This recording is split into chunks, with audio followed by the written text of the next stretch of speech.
गर्मी में गरीब परिवार में आया रंग बिरंगी सब्जी वाला राशन। इतने अच्छे खाने की खुशबू कहाँ से आ रही है? माँ, क्या आपको भी ये खुशबू आ रही है? क्या ये खाने की खुशबू हमारे घर से आ रही है? बेटा, इतने अच्छे खाने की खुशबू हमारे घर से तो नहीं आ सकती। तुम तो हमारी हालत जानते हो। जरूर ये खुशबू उस पड़ोस वाली कमला के घर से आ रही होगी। माँ, मुझे भी लग रहा है ये खाने की खुशबू कमला आंटी के घर से ही आ रही है। इस तरह का खाना उन्हीं के घर में बनता है। माँ, काजल कहाँ है? काफी देर से दिखाई नहीं दे रही है। मैं भी वही सोच रही हूँ। क्या दक्ष सही कह रहा है? ये खाने की खुशबू सच में कमल आंटी के घर से आ रही है और काजल बिना किसी को कुछ बताए कहाँ गायब है? जानने के लिए हमें कहानी में थोड़ा पीछे जाना होगा। आज सूरज देवता आग उगल रहे हैं। उफ, कितनी गर्मी लग रही है। मुझे तो लगता है घर जाने से पहले मैं कहीं बेहोश ना हो जाऊं। पसीने में लथपथ दक्ष कड़ी धूप में काम करने के बाद अपने घर जा रहा था। तभी उसके पेट से गुड़गुड़ की आवाज आने लगती है। आज तो मैं बहुत थक गया हूँ। घर जाकर आराम करूंगा और अच्छा खाना खाऊंगा। अब तो पेट ने भी बता दिया कि मुझे भूख लगी है। दक्ष अपने घर जा ही रहा होता है कि तभी रास्ते में उसे एक ढाबा दिखाई देता है, जहां उसी की तरह मजदूरी करने वाले लोग खाना खा रहे थे। उनका खाना देखकर दक्ष के मुंह में पानी आ जाता है। अरे वाह, बासमती चावल, अरहर की दाल, गोभी की सब्जी, टमाटर की चटनी। ये सब कुछ देखकर तो मेरी भूख बढ़ गई है। इसे कहते हैं खाना। ये सब सोचते हुए दक्ष जैसे ही अपने पॉकेट में हाथ डालता है तो उसे उसकी जेब खाली मिलती है। मेरे पॉकेट में 10 रुपए नहीं है और मैं इतना टेस्टी खाना खाने के बारे में सोच रहा हूँ। चल बेटा दक्ष, यहाँ से चलते हैं। ये जगह तेरे लिए नहीं है। ये सब सोचते सोचते दक्ष अपने घर पहुंच जाता है। काजल, कहाँ हो? जरा पानी लेकर आना, बहुत प्यास लगी है। ला रही हूँ जी, 2 मिनट। दक्ष गर्मी से बेहाल हवा खाने के लिए पंखे के नीचे बैठा था, लेकिन पंखे से खटर खटर की आवाज आ रही थी और वो बहुत धीरे चल रहा था। इस पंखे को क्या हुआ है? अरे ये ऐसे क्यों चल रहा है? पता नहीं जी, ये तो सुबह से बहुत आवाज कर रहा है। मेरे तो कान दुख गए हैं, ऊपर से इतनी गर्मी हो रही है। काजल इतना कहती है कि तभी अचानक पंखा चलना बंद हो जाता है। ये क्या नई मुसीबत है? काजल, लगता है पंखा तुम्हारी बात का बुरा मान गया।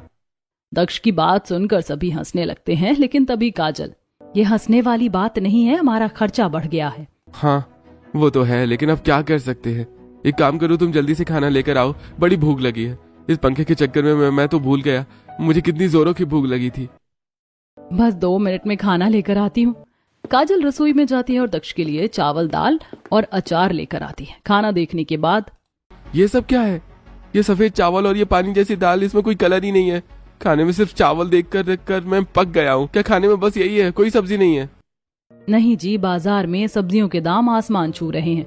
घर में थोड़ा राशन बचा था तो मैंने दाल चावल बना दिया, लेकिन सब्जी खरीदने के मेरे पास पैसे नहीं थे। अरे मुझसे तो ये खाना खाया भी नहीं जा रहा है।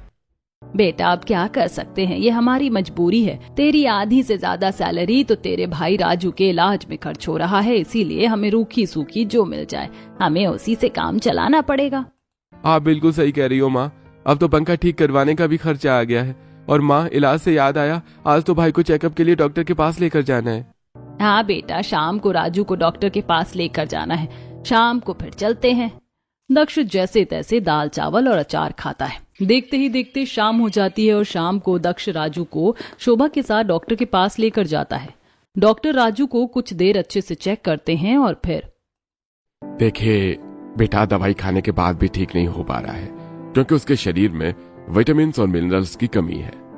आपको पेशेंट को पालक, लौकी, तोरई, परवल, भिंडी, खीरा, गाजर, टमाटर ऐसी सब्जियां खिलानी चाहिए। खासकर इन्हें सौंफ का पानी हर दिन पिलाना चाहिए ताकि इन्हें लू न लगे। डॉक्टर, आपसे तो कुछ छुपा नहीं है। आप तो जानते हैं हम कितने गरीब लोग हैं और आजकल ये सब्जियां कितनी महंगी मिल रही हैं। हाँ, मैं आप लोगों की परेशानी समझता हूँ, लेकिन मुझे लगता है कि आप लोगों को ये सब्जियां खानी चाहिए क्योंकि जो बीमारी आपके बेटे को हुई है वो आप लोगों को भी हो सकती है क्योंकि आप लोग सब्जियां नहीं खाते हैं। तो आप लोगों को इस पर थोड़ा ध्यान देना चाहिए। डॉक्टर दक्ष और शोभा को काफी समझाता है। डॉक्टर के केबिन से निकलने के बाद दक्ष और शोभा राजू को लेकर घर के लिए निकलते हैं। रास्ते में चलते हुए, मैं आप लोगों के ऊपर बोझ हूँ। मेरी वजह से घर में खाने की इतनी दिक्कत हो रही है क्योंकि सारे पैसे तो मेरी दवाइयों पर खर्च हो जाते हैं। भैया आप मेरी दवाइयों पर पैसे खर्च मत करो और ना डॉक्टर दिखाने की जरूरत है, मैं अपने आप ठीक हो जाऊंगा। अरे छोटी तू इतना चिंता क्यों करता है, तेरा बड़ा भाई है ना अभी, तू ये सब मत सोच, तू बस समय पर अपनी दवाइयां ले और ठीक हो जा, इससे ज्यादा हमें और कुछ नहीं चाहिए। इस तरह थोड़ी बहुत बातें करते हुए शोभा, दक्ष और राजू तीनों घर आ जाते हैं। घर आने के बाद, माँ जी क्या कहा डॉक्टर ने, देवर जी कब तक ठीक हो जाएंगे? डॉक्टर तो कह रहा था बेटा कि राजू में विटामिन और मिनरल्स की कमी है। उन्होंने राजू को सब्जियां खिलाने के लिए कहा है और साथ में हमें भी खाने के लिए कहा है। काजल शोभा की बात को ध्यान से सुनती है। देखते ही देखते रात हो जाती है और सभी लोग खाना खाने के लिए बैठ जाते हैं। काजल सभी को रात में दाल रोटी खाने के लिए देती है। मुझे नहीं खाना है दाल रोटी, माँ आप रोज हमें खाने में यही खिलाती हो। पिया अपने खाने की थाली को गुस्से में हटा देती है, जिसे देखकर दक्ष का चेहरा गुस्से में लाल हो जाता है। पिया ये क्या बदतमीजी है, ये सब तुम कहाँ से सीख रही हो? पापा मैं रोज रोज खाना खाकर तंग आ चुकी हूँ। स्कूल में मेरे दोस्त कितना अच्छा अच्छा टेस्टी टिफिन लेकर आते हैं। तो क्या हो गया बेटा? पापा आज मेरी सहेली खाने में भरवा भिंडी लेकर आई थी, दूसरी सहेली कद्दू का दाल लेकर आई थी और एक तो टोमेटो सूप लेकर आई थी। सभी रंग बिरंगी सब्जियों का खाना लेकर आई थी, लेकिन किसी ने मुझे नहीं खिलाया। उन्होंने मुझसे कहा कि मैं गरीब हूँ और मैं रोज जलेबी रोटी लेकर स्कूल जाती हूँ। मुझे अपनी बच्ची पर इतना ज्यादा गुस्सा भी नहीं करना चाहिए था। पिया के गुस्से की वजह जानकर दक्ष को उसके लिए बुरा लगता है कि उनकी गरीबी की वजह से उसके 9 साल की बेटी को काफी कुछ झेलना पड़ता है। बेटा अभी तुम ये खाना खा लो, मैं जल्दी तुम्हारे लिए तुम्हारी पसंद की सब्जियां ले आऊंगा और माँ तुम्हारे लिए तुम्हारी पसंद की सब्जी बना देगी। सच्ची पापा, क्या आप सच में सब्जियां लाएंगे? हाँ बेटा, लेकिन अभी तुम ये खाना खा लो। दक्ष के कहने पर पिया खाना खा लेती है और फिर सभी सोने के लिए चले जाते हैं और काजल सुबह सुबह मटका लेकर पानी भरने के लिए अपने मोहल्ले के सरकारी नल में जाती है। अच्छा हुआ काजल, आज हम लोग पहले आ गए, वरना अगर वो कमला आ जाती तो हमें पानी लेने में बहुत देर हो जाती। बिल्कुल सही कह रही हैं माँ जी आप। कमला आंटी के घर में जितने लोग नहीं है उससे ज्यादा तो वो पानी भरती हैं। पता नहीं इतने पानी का वो क्या करती है। काजल और शोभा दोनों एक दूसरे से बात कर रही थी कि तभी एक और छाता लेकर एक हाथ में प्लास्टिक की बाल्टी लेकर आई और उसके पीछे पीछे 2 औरत और 2 बाल्टी लेकर चली आ रही होती है। कमला नल के पास आती है और अपने पैर से सुबह के मटके को साइड करके अपनी बाल्टी रख देती है। पहले पानी मैं भरूंगी। भला ये क्या बात हुई, पहले तो हम लोग आए थे ना, तो सबसे पहले पानी हम लोग ही भरेंगे। अरे शोभा तेरी बहू तो बहुत बोलती है, तूने उसे कुछ सिखाया नहीं। अरे तू लड़की भूल गई क्या, ये नल जब खराब हुआ था तो मेरे पति ने इसे ठीक करवाया था, इसीलिए इस नल पर सबसे ज्यादा हक मेरा है। काजल बेटा, क्यों इस कमला को मुंह लगकर अपना मुंह खराब कर रही है? तू तो जानती है कैसी औरत है, छोड़ना। शोभा के कहने पर काजल चुप हो जाती है और अपनी सास की बात नहीं टालती। शोभा और उसकी बहू को लाइन से हटाकर कमला खुद पानी भरने के लिए आगे चली जाती है और दोनों सास बहू को चढ़ाने के लिए कहती है, लता विमला क्या तुम लोगों को पता है आज मेरे घर में फ्राइड राइस, पनीर टिक्का और बूंदी का रायता बनने वाला है। फ्राइड राइस तो मेरा फेवरेट है क्योंकि उसमें बहुत सारी सब्जियां होती हैं। कमला क्या तुम लोग रोज ऐसा खाना खाती हो? हाँ विमला, मेरे घर में तो रोज इस तरह का खाना बनता है। मेरे घर में अगर खाने 2-3 तरह की रंग बिरंगी सब्जियां ना हो तो कोई खाना नहीं खाएगा। तुम लोगों को तो पता है, फ्रेश सलाद और चेरी टमाटो ना खाओ तो मुझे लगता ही नहीं कि मैंने खाना खाया है। इतनी रंग बिरंगी सब्जियां खाने की वजह से ही तो तुम्हारा चेहरा इतना चमकता है और तुम इतनी फ्रेश नजर आती हो।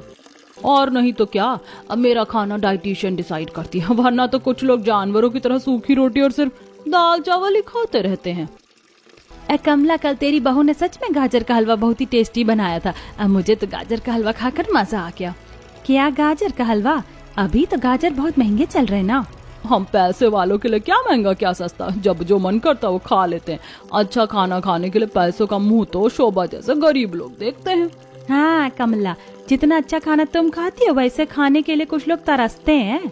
कमला और उसकी दोनों चमची शोभा और उसकी बहू की काफी बेइज्जती करती हैं, इसीलिए काजल गुस्सा होकर नल से अपने घर आ जाती है। शोभा पानी लेने के लिए अभी भी खड़ी थी, जिसे देखकर कमला शोभा की तरफ इशारा करते हुए, कुछ लोग तो मोटी चमड़ी के होते, कितना भी कुछ भी बोलो असर नहीं होता है। हाँ कमला बिल्कुल सही कह रही हो तुम, कुछ लोगों पर तो किसी बात का असर होता ही नहीं है। ये सारी बातें करने के बाद कमला अपनी बाल्टी में पानी भरने के बाद अपने घर चली जाती है। उसके जाने के बाद लता और विमला, ये विमला की बच्ची कैंची की तरह जबान चलाती है, मुझे तो इसकी बात से चिढ़ मचती है, लेकिन क्या करूं, इसकी रंग बिरंगी सब्जियां तो मुझे भी पसंद है। वही तो, मुझे इस कमला के साथ रहने में बिल्कुल अच्छा नहीं लगता, लेकिन इसके साथ रहने पर हमें भी अलग अलग तरह की सब्जियां खाने को मिल जाती हैं। कमला की दोनों चमची लता और विमला कमला को कुछ खास पसंद नहीं करती थी, लेकिन उसके घर में बनने वाली सब्जियां खाने के लिए ये दोनों कमला के आगे पीछे घूमती रहती थी। ये दोनों भी बातें करते हुए पानी भरकर चली जाती हैं और फिर शोभा अपने मटके में पानी भरकर घर आ जाती है। घर आने के बाद, काजल बेटा, तू वहां से चली क्यों आई? मैंने तुझे कितनी बार समझाया है कि उन लोगों की बातों पर ज्यादा ध्यान मत दिया कर, उनका तो काम ही है बेकार की बातें करना। माँ जी, वो कमला आंटी और उसकी चमची हमेशा हमारी गरीबी का मजाक उड़ाती हैं। अगर हम लोग गरीब हैं तो इसमें हमारी क्या गलती है? शोभा और काजल एक दूसरे से बात कर ही रही थी, तभी पिया भागते भागते घर आती है। पिया का स्कूल ड्रेस पसीने से पूरी तरह भीग गया था। माँ मुझे कुल्फी खाना, मेरी सहेलियां बोल रही थी गर्मी में कुल्फी खाने में मजा आता है। माँ मुझे भी कुल्फी खिलाओ ना। पिया की बात सुनकर काजल के चेहरे पर चिंता की लकीरें आ जाती हैं। तभी एक कुल्फी वाला उनके घर के सामने आकर रुक जाता है। कुल्फी ले लो, कुल्फी, मीठी मीठी कुल्फी ले लो। इस गर्मी में शरीर को ठंडक देना है तो खाओ मेरी मीठी मीठी कुल्फी। अब पिया को कुल्फी कहाँ से खिलाऊं? मेरे पास तो इतने पैसे हैं भी नहीं। अरे तो कुल्फी वाले भैया, ये कुल्फी कितने की दे रहे हो? यह कुल्फी तो 10 रुपए की है। मेरे पास तो सिर्फ 10 रुपए ही बचे हैं। अगर मैंने उससे काजल के लिए कुल्फी ले ली तो रात में सबके लिए रोटी भी नहीं बन पाएगी। मुझे उस 10 रुपए से आटा खरीदना होगा। शोभा अपनी बहू की परेशानी को अच्छी तरह से समझ रही थी, इसीलिए शोभा, कुल्फी वाले भैया आप जाइए, हम लोग कुल्फी नहीं लेंगे। मेरी पोती को खांसी है और ये आपकी कुल्फी देखकर कुल्फी खाने की जिद कर रही है। इस तरह बातें बनाकर शोभा कुल्फी वाले को भेज देती है। माँ जी, समझ में नहीं आता है हमारे अच्छे दिन कब आएंगे। ये जिंदगी भी कोई जिंदगी है? इतनी गर्मी में हम लोग बिना पंखे के रह रहे हैं। गर्मी के दिनों में सभी अपने बच्चों को आइसक्रीम खिलाते हैं, लेकिन मैं अपनी बेटी को कुल्फी भी नहीं दिला सकती। काजल की बात सुनकर शोभा दुखी हो जाती है। ऐसे ही दिन गुजरते हैं। एक दिन राजू का डॉक्टर उसे देखने के लिए घर आता है। डॉक्टर राजू का चेकअप करता है। तभी, डॉक्टर साहब, अभी मेरे राजू की तबीयत कैसी है? क्या उसकी हालत में कोई सुधार आया है? नहीं, राजू की हालत में कोई सुधार नहीं है। वैसे तो जो दवाइयां मैंने उसे दी थी और सही खान पान रखने से नॉर्मली लोगों की तबीयत 2 हफ्ते से 1 महीने के अंदर ठीक हो जाती है, लेकिन राजू का केस अलग है। क्या मतलब है डॉक्टर? राजू का शरीर दवाइयों पर ठीक से रिस्पॉन्ड नहीं कर रहा है और अब तो इन्हें लू भी लग गया है। क्या आप लोगों ने मुझसे मिलने के बाद एक बार भी इसे वेजिटेबल सूप या किसी भी तरह की साग सब्जी खिलाई है? नहीं डॉक्टर, हम लोग सब्जी खरीदने के लिए बाजार गए थे, लेकिन बाजार में सब्जियां बहुत महंगी हैं। डॉक्टर साहब, गर्मियों में तो सारी सब्जियां 100 रुपए किलो मिल रही हैं। क्या राजू बिना सब्जियों के ठीक नहीं हो सकता है? शोभा की बात सुनकर डॉक्टर को गुस्सा आ जाता है। सब्जियों के बिना इलाज? अगर आप लोगों को ऐसा कोई इलाज पता है तो आप लोग खुद ही अपने बेटे का इलाज कर लीजिए। मुझे इसका इलाज नहीं करना है। डॉक्टर साहब, प्लीज प्लीज आप गुस्सा मत होइए। माँ हमारी गरीबी से परेशान हो चुकी है, इसलिए वो कुछ भी बोल रही है। आप उनकी बातों पर ध्यान मत दीजिए। डॉक्टर दक्ष की बातों पर ज्यादा ध्यान नहीं देता है और गुस्से में उनके घर से चला जाता है। डॉक्टर के चले जाने के बाद, माँ जी, आपको डॉक्टर से ऐसी बात नहीं करनी चाहिए थी। बहू, मैं जानती हूँ मुझे डॉक्टर से ऐसी बात नहीं करना चाहिए थी, लेकिन हमारे घर में खाने के पैसे नहीं हैं, तो ऐसे में हम लोग राजू को गाजर, चुकंदर, ब्रोकली, पपीता, ये सभी विटामिन से भरी सब्जियां कैसे खिलाएं? शोभा बिल्कुल सही कह रही थी, इसीलिए कोई उसे कुछ नहीं कहता है। काजल दक्ष से कहती है, माँ जी सही कह रही हैं, घर में राशन खत्म हो गया है, दाल चावल बनाने के लिए भी कुछ नहीं है। आप एक काम कीजिए ना, आप ठेकेदार के पास जाकर अभी तक आपने जो काम किया है उसके पैसे ले आइए। हाँ काजल, तुम सही कह रही हो। मुझे याद आया, मैंने तो पिछले महीने हफ्ता 10 दिन काम किया था, लेकिन उसका पैसा ठेकेदार ने नहीं दिया। मैं जाकर ठेकेदार से बात करता हूँ। दक्ष कड़कती धूप में एक पतली सी चप्पल पहनकर अपने ठेकेदार से पैसे लेने के लिए घर से निकल जाता है। उसके घर से ठेकेदार का ऑफिस करीब 1 किलोमीटर दूर था। दक्ष के सिर से पसीना टपक रहा था और वो पसीना पोंछते हुए जैसे जैसे चलकर ठेकेदार के ऑफिस पहुंच जाता। अरे दक्ष, तो यहाँ क्या कर रहा है? हा? अभी तो घर बनाने का काम बंद चल रहा है, कोई काम नहीं है भाई तेरे लिए। दक्ष इस ठेकेदार के पास घर बनाने का काम करता था। उसने इस प्रमोटर के लिए कई जगह पर घर बनाया था, लेकिन ये ठेकेदार कभी भी दक्ष को उसकी मजदूरी ठीक से नहीं देता था। हमेशा उसकी पगार में कुछ पैसे कम ही होते थे। मालिक, मुझे काम की बहुत जरूरत है। मेरे भाई की तबीयत खराब है और घर में राशन खत्म हो गया है। अरे दक्ष, अभी तो घर बनाने का काम बंद चल रहा है, मेरे पास तेरे लिए अभी कोई काम नहीं है। मालिक, अगर ऐसी बात है तो आप मुझे मेरे पिछले महीने की मजदूरी दे देते तो बहुत अच्छा होता है? पिछले महीने के पैसे मैंने तुझे दे दिए, अब तो यहाँ कौन से पैसे मांगने के लिए आया है? पिछली बार जब आपने मुझे पगार दी थी तो उसमें आपने मुझे 4 दिनों का पैसा कम दिया था, जो करीब 1000 रुपए हो रहे हैं। मालिक, आप मुझे वो 1000 रुपए दे दीजिए, मुझे इसकी बहुत जरूरत है। 1000 रुपए? ये बोलकर ठेकेदार जोर जोर से हंसने लगता है। दक्ष के पैसे मांगने से ठेकेदार को उसके ऊपर गुस्सा आ जाता है। मैं तो तुझे 1 रुपया ना दूं और तू 1000 रुपए की बात कर रहा है। तू भूल गया क्या अपनी औकात? आज के बाद मेरे पास काम करने की कोई जरूरत नहीं है। मैं तुझे काम से निकाल रहा हूं, तू जा यहाँ से। मालिक आप ऐसा नहीं कर सकते, आप मेरे पैसे नहीं मार सकते। मैंने सच में काम किया था और मैं अपने हक के पैसे मांग रहा हूँ। दक्ष ठेकेदार से अपने पैसे वापस मांगता है, लेकिन ठेकेदार उसे 1000 रुपए नहीं देता बल्कि सिर्फ 100 रुपए देता है।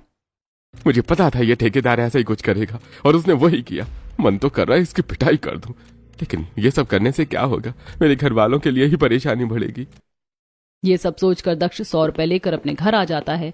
घर आने के बाद, क्या हुआ जी, ठेकेदार ने 1000 रुपए दिए?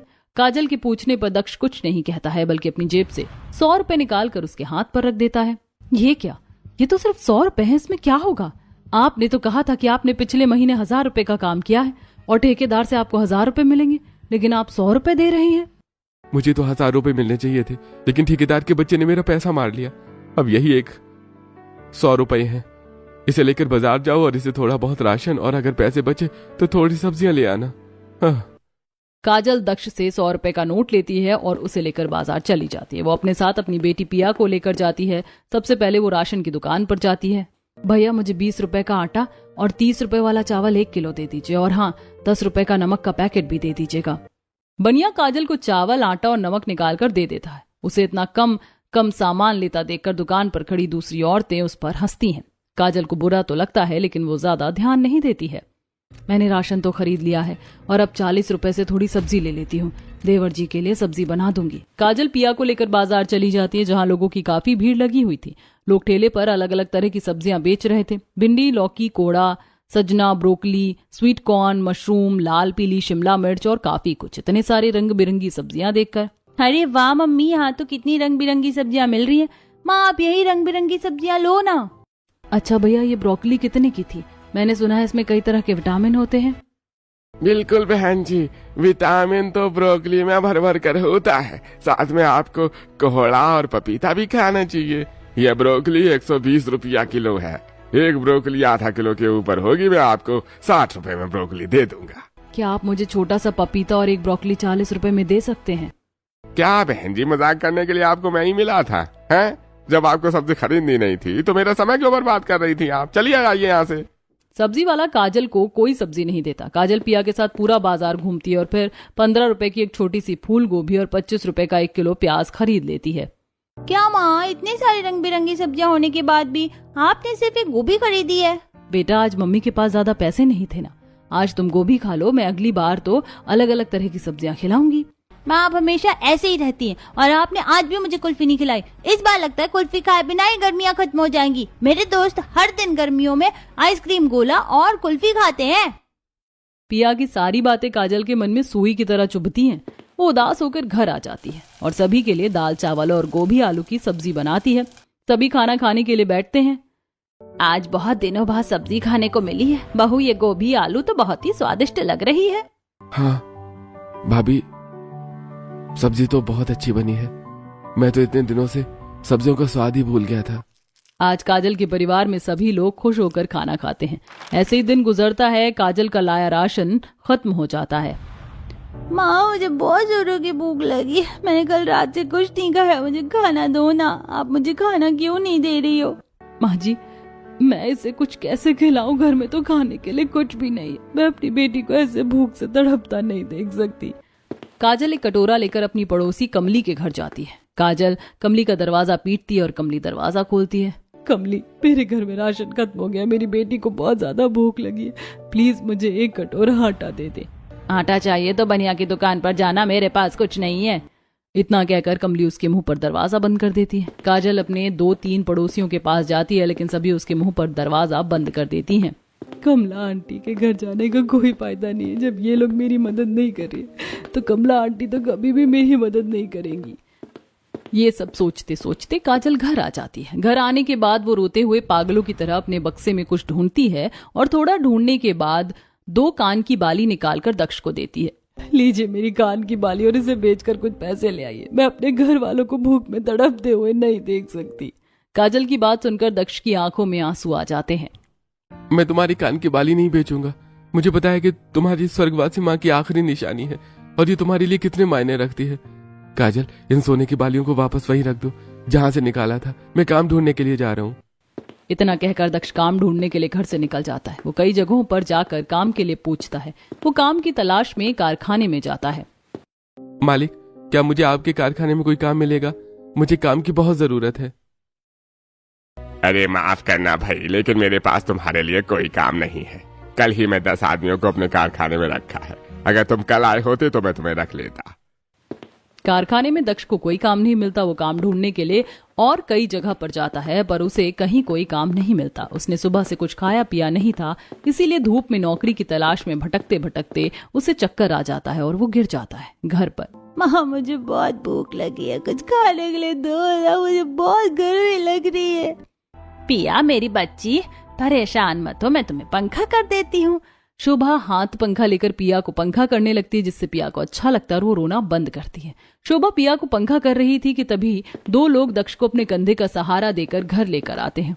क्या हुआ दक्ष जी को, ये बेहोश क्यों है? दक्ष भैया तो मुझे कारखाने के सामने गिरे हुए मिले थे, तो मैं उन्हें अपने दोस्त के साथ ले आया।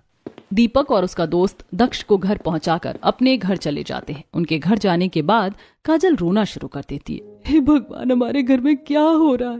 पहले देवर जी बीमार थे और अब ये भी बीमार हो गए। बहू, तू संभाल अपने आप को। मुझे लगता है दक्ष भूखे होने की वजह से बेहोश हुआ है और कड़ी धूप में नौकरी के लिए भटकने की वजह से ही शायद इसे चक्कर आ गया। शोभा थोड़ा सा पानी लेकर दक्ष के ऊपर छिड़कती है। उसके सर पर थोड़ा पानी डालते हैं, तब जाकर दक्ष को होश आता है। दक्ष को होश में देखकर सब शांत होते हैं। तभी कमला आंटी काजल के घर आती हैं। मैंने सुना है कल से तुम लोगों ने कुछ खाया नहीं है और काजल, तेरा पति भूख की वजह से बेहोश हो गया। लो, मैं तुम लोगों के लिए खाना लाई हूँ, उसे खा लो। ये कमला की बच्ची इतनी अच्छी कब से हो गई कि ये हमारी मदद कर रही है।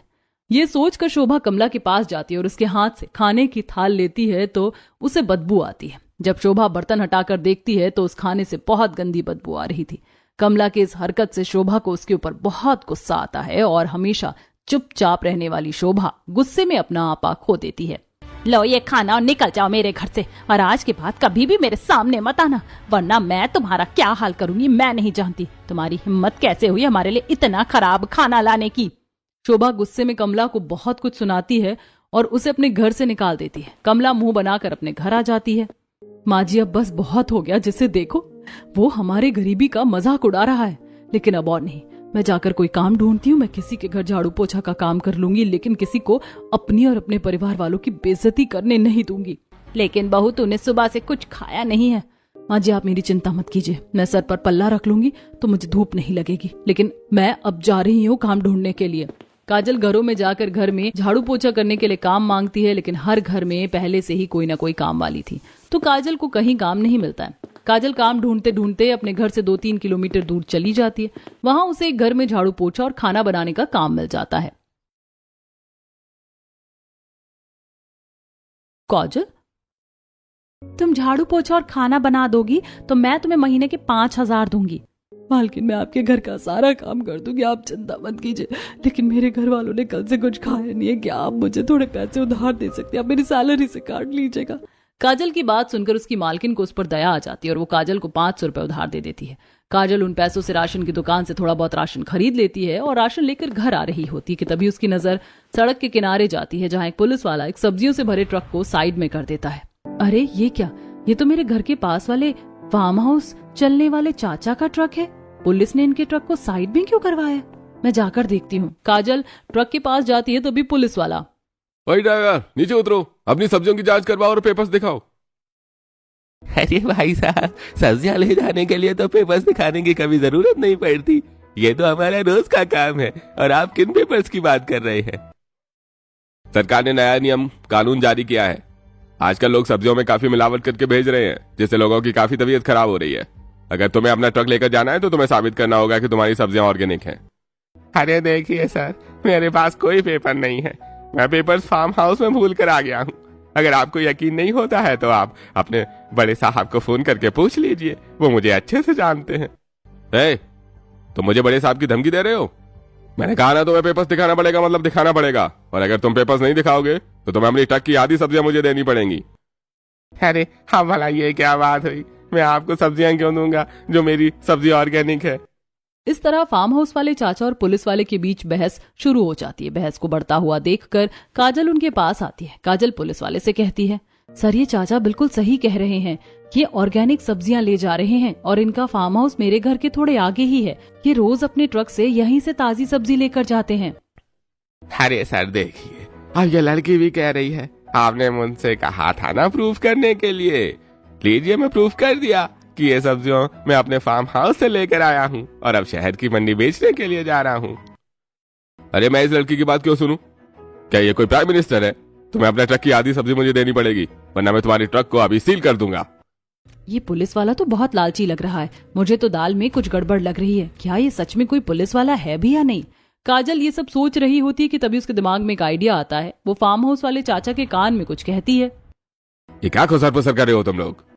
अरे देखिए सर, मैं अपनी सब्जी नहीं दूंगा और ना मैं इस ट्रक को सील करने दूंगा। मैं आपके बड़े साहब को कॉल करता हूँ, उन्हें बुलाता हूँ, तब आपकी उनकी बात पर यकीन हो जाएगा। काजल का शक सही था। ये पुलिस वाला नकली पुलिस वाला था। वो असली पुलिस के आने की बात सुनकर डर जाता है और दुम दबाकर वहां से भाग जाता है। पुलिस वाले के जाने के बाद, शुक्रिया बेटी, तुमने आज मेरी बहुत मदद की। अगर आज तुम नहीं होती तो शायद ये नकली पुलिस वाला मेरे ट्रक की सब्जियां ले लेता। काजल की होशियारी से खुश होकर फार्म हाउस वाले चाचा झोला भरकर अलग अलग तरह की सब्जियां देते हैं। अरे नहीं चाचा, इसकी क्या जरूरत थी? अरे बेटा, आज तुमने मेरे लाखों का नुकसान होने से बचा लिया, उसके सामने तो ये कुछ भी नहीं है। फार्म हाउस वाले चाचा देखते हैं कि सब्जियां लेने के बाद भी काजल परेशान लग रही है। बेटी तुम कहाँ जा रही हो और कहाँ से आ रही हो? तुम इतनी उदास क्यों हो? मैं तो काम वाली की नौकरी के लिए बात करने गई थी। मेरे पति को कोई काम नहीं मिल रहा और वो काम की तलाश में भटकते भटकते गर्मी की वजह से बेहोश हो गए। बस मैं इसीलिए परेशान हूँ। अरे बेटी, तुमने मेरी बहुत मदद की है, इसलिए मैं भी तुम्हारी मदद करूंगा। एक काम करना, कल अपने पति को मेरे फार्म हाउस में काम पर भेज देना, वहां से काम मिल जाएगा। ये बात सुनकर काजल बहुत ज्यादा खुश हो जाती है और वो खुशी खुशी घर जाती है। घर पर उसके परिवार वाले भूख से परेशान होकर सो रहे थे, इसीलिए काजल बिना किसी को कुछ कहे रसोई में जाती है और खाना बनाने लगती है। वो चावल, दाल और मिक्स वेज बनाती है। वो गाजर, तुरई, बीन्स, लाल पीली शिमला मिर्च डालकर अच्छे से सब्जी बनाती है। उसके खाने की खुशबू सीधे उसके परिवार वालों के नाक में जाती है और खुशबू से उनकी नींद खुल जाती है। ये खाने की इतनी अच्छी खुशबू कहाँ से आ रही है? घर वाले ये सोच रहे थे कि तभी पिया उठकर रसोई में जाती है और खुशी से कूदने लगती है। अरे वाह पापा, दादी, चाचू, देखो मम्मी रंग बिरंगी सब्जियां लेकर आई है। पिया की बात सुनकर सभी परिवार वाले उठ जाते हैं और रसोई में जाकर देखते हैं कि रसोई में ब्रोकली, पालक, कद्दू, गाजर, टमाटर, बीन्स, खीरा, लाल पीली शिमला मिर्च रखी हुई है। काजल बेटा, तू ये रंग बिरंगी सब्जियों वाला राशन कहाँ से लेकर आई है? काजल अपने परिवार को रास्ते में हुई पूरी घटना बताती है। दक्ष जी, कल से आप फार्म हाउस चले जाइएगा, वहाँ आपको काम मिल जाएगा। काजल की बात सुनकर सभी बहुत खुश हो जाते हैं और सभी खुशी से बहुत दिनों बाद पेट भरकर सब्जियां खाते हैं। ऐसे ही दिन गुजरता है। दक्ष फार्म हाउस में काम करने लगता है और काजल अपनी मालकिन के घर पर खाना बनाने का काम करने लगती है, जिससे उनके घर की हालत सुधरती है। दक्ष फार्म हाउस से हरी सब्जियां ले आया करता था। मेरा राजू सब्जियां खाकर ठीक हो गया। भगवान के घर में देर है अंधेर नहीं। एक दिन काजल घर में पालक, गाजर, मूली को आटे में मिलाकर रोटी बनाती है, जो बिल्कुल रंग बिरंगी रोटी लगती है। माँ, ये रोटी तो दिखने में कितनी अच्छी लग रही है। मुझे भूख लगी है, जल्दी से खाना दो ना। पिया को खुश होते देखकर पूरा परिवार खुश हो जाता है और सभी लोग पेट भरकर रंग बिरंगी सब्जियों वाला खाना खाते हैं और पूरा परिवार अब खुशी से रहने लगता है।